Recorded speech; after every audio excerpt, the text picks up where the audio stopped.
Bom dia, tudo bem? A mensagem que Deus colocou para mim hoje, ela diz assim: Senhor, tenha compaixão de mim e salva-me de mim mesmo. Senhor, tende misericórdia de nós. Perdoa, Pai, todos os nossos pecados, livra-nos de todo mal, nos afasta de tudo aquilo que não vem de Ti. Nós agradecemos, Senhor, por mais esse dia, pelo alimento, pela presença, pela palavra. Aceita, Senhor, essa nossa oração, esse nosso louvor, pois nós Te amamos, bendizemos, adoramos. Somente Tu é o nosso Deus e em Ti confiamos. Se você parar para pensar um pouco, você vai encontrar diversas situações que você gostaria de ter feito diferente. Depois de um tempo que o sangue muitas vezes ele esfria, nós começamos a entender que essa forma que nós vivemos, meio emocionado, ela nunca traz nada bom. Quantas vezes nós não tínhamos uma causa legítima, nós não tínhamos a razão daquilo que nós estávamos reclamando ou fazendo, porém nós passamos do ponto. E aí aquilo que era razão virou crueldade, virou maldade. Às vezes nós dizemos a verdade, mas nem toda a verdade deve ser dita. Sabe por quê? Porque existe um contexto. Tem verdade que ela é dita com maldade. Ela não está sendo falada para que a vida daquela pessoa ela edifique. Eu apenas demonstro ou mostro, olha como você é fracassado, olha como você não dá certo, olha como isso. Porém não tem uma contrapartida e não tem uma solução. Fica simplesmente algo intransponível.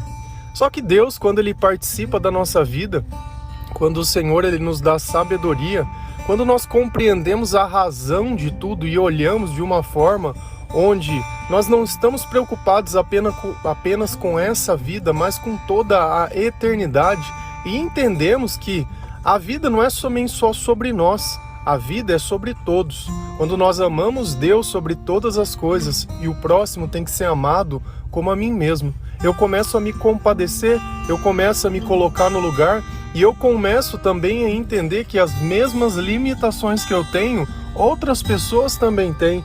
E as mesmas decisões ruins que eu também tomo, outras pessoas também tomam. Só que conforme o Espírito Santo ele vem participando da nossa vida, os nossos pensamentos eles vêm se modificando. Nós começamos a tratar as pessoas com mais educação, começamos a ser mais tolerantes, não ligamos tanto o nosso emocional ao que acontece ao presente, mas há uma esperança vindoura de um futuro melhor, mas talvez que nem chegue nessa vida, porém os nossos olhos eles estão voltados para a eternidade. E a fé é justamente isso, acreditar não no que eu vejo, mas naquilo que eu sinto baseado na presença de Deus. Só que naquela vida velha, naquela vida que nós éramos guiados pelas nossas paixões, onde Deus estava sempre distante, talvez o nome de Jesus fosse uma palavra conhecida, mas o meu comportamento não refletia os seus ensinamentos. Às vezes frequentava a igreja porque alguém me obrigava a ir, ou por um hábito ou por um costume, mas não porque eu gostaria e sentia falta de estar na presença de Deus. E a nossa vida ela vem se baseando e se acumulando um modo de viver. E quando nós observamos certos tipos de comportamento, dá para nós entendermos muito bem o quanto Deus está perto ou longe daquela pessoa, porque tem certos tipos de comportamento que o Espírito Santo ele não compactua. Então é impossível eu estar ali blasfemando contra Deus e cheio do Espírito Santo. É impossível estar odiando ou com raiva de alguém ou com inveja e estar cheio de Deus. Não, esse comportamento ele não vem de Deus. O próprio diabo foi expulso do céu por querer ser semelhante a Deus, por invejar o poder que ele tinha, por querer roubar a glória dele.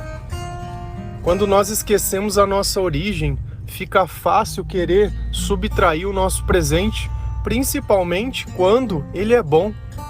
Só que tudo de bom que acontece em nossas vidas é graças ao Senhor. Tudo que temos é por Ele, tudo que somos é para Ele, mas na ausência dele, a nossa vida se torna um acumulado de destruição e de maus caminhos. Se a gente ir lá na palavra de Deus, Em Tito 3, versículo 3, a palavra do Senhor, ela diz assim: pois antigamente nós mesmos não tínhamos juízo e éramos rebeldes e maus. Éramos escravos das paixões e dos prazeres de todo tipo e passávamos a nossa vida no meio da malícia e da inveja. Os outros tinham ódio de nós e nós tínhamos ódio dos outros. Essa passagem ela reflete muito bem o que é ser o ser humano natural, o que é viver longe de Deus. E todos nós, todos, sem exceção, seremos assim quando o Senhor estiver longe. Quando eu era ateu, esse era um resumo da minha vida.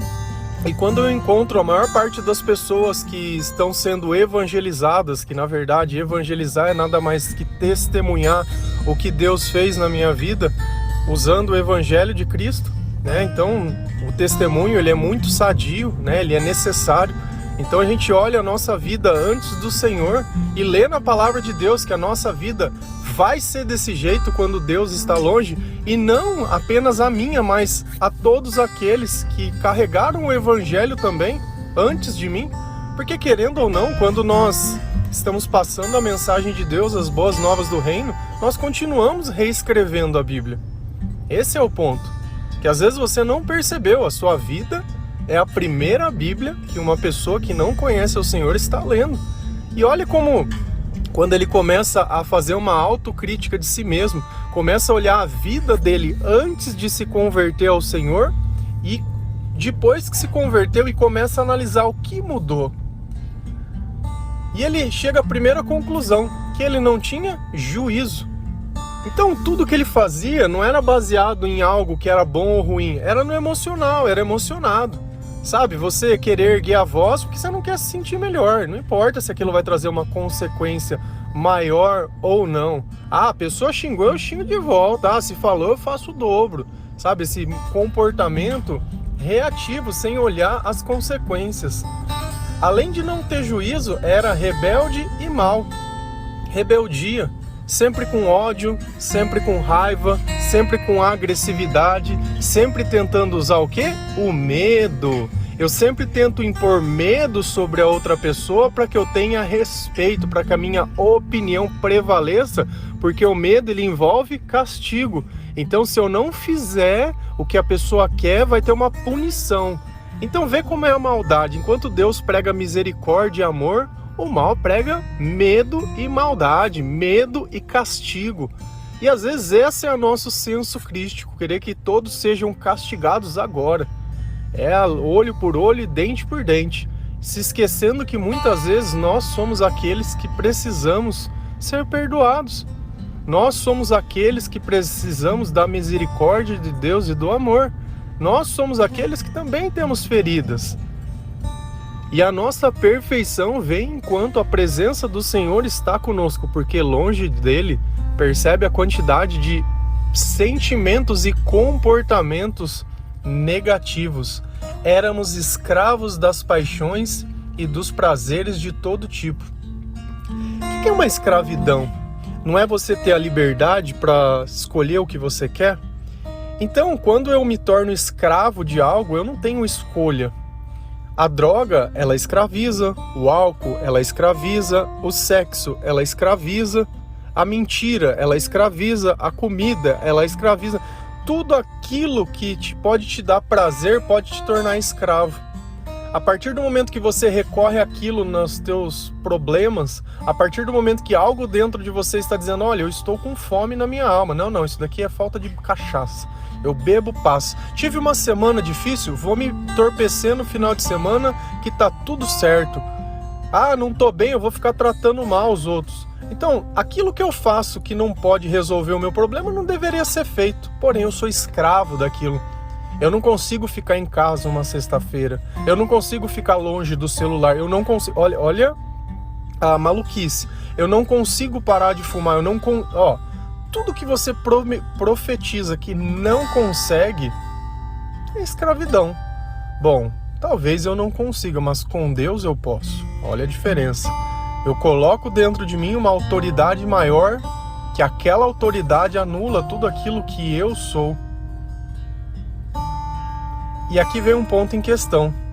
Quando eu sou escravo do prazer, quando eu vivo pela carne, quando eu procuro o que consumir, né? Não virou isso, de repente, um cardápio, você ficar rodando o teu Instagram, sei lá, rede social, relaciono ou não relaciono, faço ou não faço, né? Como ou não como, por mais chulo que seja esse termo.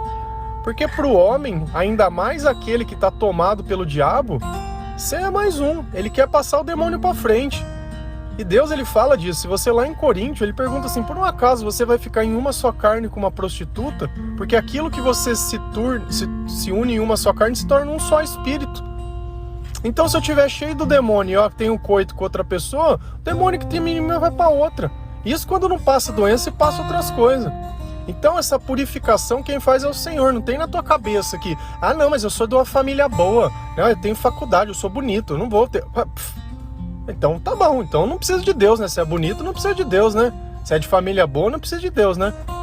Vive como qualquer um, né? Mas não precisa, né? Se é bom, eu vou falar o quê? Eu não posso falar nada. Se você não consegue olhar como Paulo estava descrevendo Tito na Bíblia e reconhecer que a sua vida não é boa, que o teu comportamento não é bom, que você não está vivendo aquilo que você gostaria de viver, que os teus sentimentos são péssimos. E aí quando nós estamos no meio dessa vida, nós temos uma coisa, malícia e inveja. Você imagina? Então tudo isso que a carne traz é um combo. E no final tem a cereja do bolo, que é o quê? Que é o ódio. Eu tenho raiva dele. Ele me traiu, ele veio morrer. Não gosto dele. Não gosto dessa pessoa. Nossa, santo não bate. Nossa, mas... Olha o final, o resumo. Enquanto Deus é amor, o diabo é o quê? É ódio. E olha como ele se afirma. Eu tinha ódio dos outros como os outros tinham ódio de mim. Então era o diabo vivendo no meio do diabo. E aí quando ele se converteu, o Senhor ele olhou e falou, cara, essa vida não dá pra viver desse jeito. Isso não é minha vida. Eu não quero mais ser escravo. Eu não quero mais ser desse jeito. Eu não quero mais isso pra mim. Não quero. E ele entendeu tudo isso. E quando a gente percebe aonde está o problema, que é dentro do nosso coração, dentro do nosso pensamento e dentro do nosso espírito, fica muito mais claro outras coisas na nossa vida. Se a gente, lá em Tito 1, versículo 15 e 16, a palavra do Senhor diz assim: tudo é puro para os que são puros, mas nada é puro para os impuros e descrentes, pois a mente e a consciência deles estão sujas. Eles dizem que conhecem a Deus, mas o que eles fazem mostra que isso não é verdade. Estão cheios de ódio, são rebeldes e não são capazes de fazer nenhuma coisa boa. Lembra que ontem eu dei o exemplo do óculos, que você coloca um óculos com a lente vermelha e para onde você olhar vai estar sendo vermelho? Então às vezes o problema não está no lugar, mas no seu olhar. Exatamente o que a palavra diz. Tudo é puro para os que são puros, porém, para os impuros, nada é puro. E quem são essas pessoas? São os descrentes. E por que eles são assim? Pois a mente e a consciência deles estão sujas. Entendi. Então a maldade que eu vejo nas coisas é a maldade que está em mim mesmo? E agora a frase faz sentido. Senhor, tenha compaixão de mim e salva-me de quem? De mim mesmo, porque é o meu olhar que está contaminado, são as minhas coisas, são o meu preconceito, é a minha forma de ver. Olha que eu estou trazendo tudo pro eu, né? Pro demoníaco. Deus é o nosso, Pai nosso. O meu, ele não existe. O meu é aquilo que me escraviza. É o meu prazer, é o que eu gosto, é o que eu acho, é o que eu penso. Eu não concordo, porque eu não penso assim. Já ouviu essas pessoas dizendo exatamente com essas argumentações as coisas? Eu não concordo. Não sei. Então, enquanto Deus vem sendo a certeza, o diabo é a própria dúvida. E aqui tem algo que é importante. Eles dizem que conhecem a Deus. Dizem. Palavras não significam nada quando não tem comportamento. Como dito também, a fé sem obra é morta em si mesma. Mas o que eles fazem mostra que isso não é verdade. Então às vezes você tá ali olhando, abre o perfil de alguém e vai vendo, olha, tem uma fotinha da igreja, tem uma coisinha aqui, Deus isso, Deus aquilo, e final de semana ele tá lá no meio de todo mundo. É imperceptível a diferença dele. Se você é um cristão que tá no meio de pessoas que não são convertidas e você é igual, você não é convertido. Ah, não, mas eu leio a Bíblia. Mas não é convertido. Você pratica o que Deus fala? Não, não pratico. Por quê? Porque eu... Ah, você, entendi. Então você quer pôr o evangelho de Jesus em cima do seu. Um evangelho que é feito de sangue, de poder, de respeito, de tudo. Você quer pôr a tua opinião. Por quê? Porque você é escravo de prazer. Você é um fraco. Você é um fraco e aí você quer amoldar, você quer amansar o evangelho para caber dentro de você. Então fala que você não tem evangelho. Porque quando o poder de Deus se manifestar na sua vida, toda a escravidão ela vai sumir. Porque aonde existe o Espírito de Deus, ali sim tem liberdade. Olha como as frases e os versículos, eles sempre se conectam. Sempre estão interconectados. Porque o Espírito Santo é o mesmo, o pensamento é o mesmo, o agir é o mesmo, o mover é o mesmo, o poder é o mesmo. E é tudo a mesma coisa.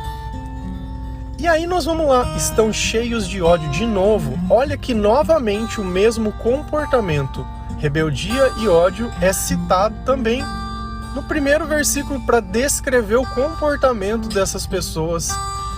E aí o que acontece? Não são capazes de fazer coisas boas. Ai, mas essa pessoa ela é drogada, sabe? Mas ela é uma pessoa boa, é tão inteligente, sabe? Ele é escravo de si mesmo, sabe? E Deus disse, olha, isso daqui não vem de mim. Não, mas é uma pessoa inteligente, sabe? Não, ele é assim, mas é uma pessoa boa, sabe? E a gente pega o problema, né? Que é a consequência grave e quer achar que a pessoa é boa. Bom mesmo é somente o Senhor quando Ele está junto. Então essa palavra boa arranca. Vou fazer uma pergunta para você. Você é uma boa pessoa? Eu não sou uma boa pessoa. Não tenho medo de receber esse título. Mas, quando o Senhor está comigo, eu tenho a oportunidade de fazer coisas boas. Então eu tenho uma relação de dependência com Deus para fazer aquilo que eu não posso. Se para você não precisa de Deus para fazer coisa boa, você está tomado pelo mal. Você está com a mente anestesiada e morta. E se a gente continuar lendo, Tito 3, 4 e 5, a palavra diz assim: porém, quando Deus, o nosso Salvador, mostrou a sua bondade e o seu amor por todos, Ele nos salvou. Por quê? Porque teve compaixão de nós. E não porque nós tivéssemos feito o quê? Alguma coisa boa. Ele nos salvou por meio do Espírito Santo, que nos lavou, fazendo com que nascêssemos de novo, dando-nos uma nova vida. Agora fechou a frase. Percebe que sem Deus nós não podemos fazer nada de bom. E Ele fez isso por compaixão, por misericórdia, por amor a todos nós. Essa é a natureza de Deus. E quando Ele fez isso, quando Ele mandou o Espírito Santo para nós, o que esse Espírito fez? Nos lavou, nos limpou, nos purificou, tirou toda aquela sujeira do nosso olhar. Então eu paro de olhar as pessoas com descrença, eu paro de olhar as pessoas pensando o pior delas e pensando o mal, e eu tendo a ter a natureza do Senhor, que tenta procurar sempre o outro lado, tenta usar a compreensão, tenta entender que todos aqueles que estão influenciados pelo diabo, eles vão ter comportamento ruim.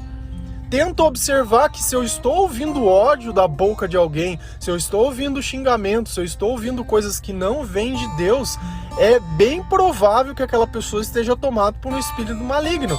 Então eu vou olhar aquela pessoa e vou ficar batendo boca e discutindo? Não adianta fazer isso. Não adianta. Por isso que, para que Jesus ele possa entrar na nossa vida, nós tenhamos que aceitá-lo. Senão não adianta nada. E quem vai fazer a transformação na nossa vida? É o psicólogo? É o remédio? É o coaching? É o vidinho no YouTube? Não, é o Espírito Santo. Deus ele não está pregando para o nosso entendimento. Deus ele está pregando para a nossa alma. E quando o Espírito Santo vem e limpa, e nós entendemos e aceitamos Jesus como nosso único Salvador, quando nós começamos a buscar a presença do Senhor, quando nós entendemos tudo que era aquela nossa vida, nós nascemos de novo. E é um nascimento espiritual, porque o primeiro nascimento é da carne e o segundo é do Espírito, dando-nos uma nova vida.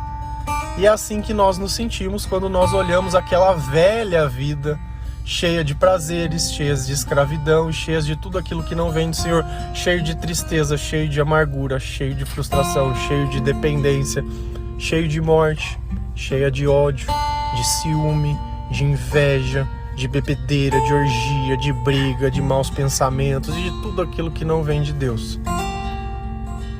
E aí? Qual você quer? Quer que o Senhor salve de ti mesmo? Eu também quero. Foi o que o Senhor fez comigo. Então, quanto mais eu coloco Deus dentro de mim, mais Ele purifica. Quanto mais eu oro, mais a presença do Espírito Santo Ele está em mim, e mais Ele vem limpando, e mais Ele vem tirando. E é isso. Esse é o caminho. Exatamente. Sair daquela vida velha. Você pode viver uma vida inteira assim. Vai morrer sozinho, amargurado. Vai viver como se nunca tivesse vivido. Ou você pode viver o melhor da vida ao lado do Senhor. Qual você quer? Deixa Deus te consolar. O que passou, passou. O que tinha que acontecer, aconteceu. Tudo que era para ser é exatamente como foi. Você tem a tua vida e é sobre ela que nós estamos falando. Cada um tem a sua vida e cada um tem o direito de fazer as suas escolhas. Por mais que às vezes eu não aceite a escolha que o outro faz, cada um tem o direito de escolher. O direito. Você não pode escolher por ninguém. Amém? Que Deus possa tranquilizar o seu coração, que a graça e a paz do Senhor possa enxugar as tuas lágrimas, que o Espírito Santo possa purificar a tua mente e te dar sabedoria, e que você pare de negar ou pensar e achar que você poderia ter feito algo diferente, porque essa culpa não é sua. Que o Senhor tenha misericórdia de nós. Amém? Um bom dia, feliz a nação cujo Deus é o Senhor. A paz do nosso Senhor Jesus Cristo.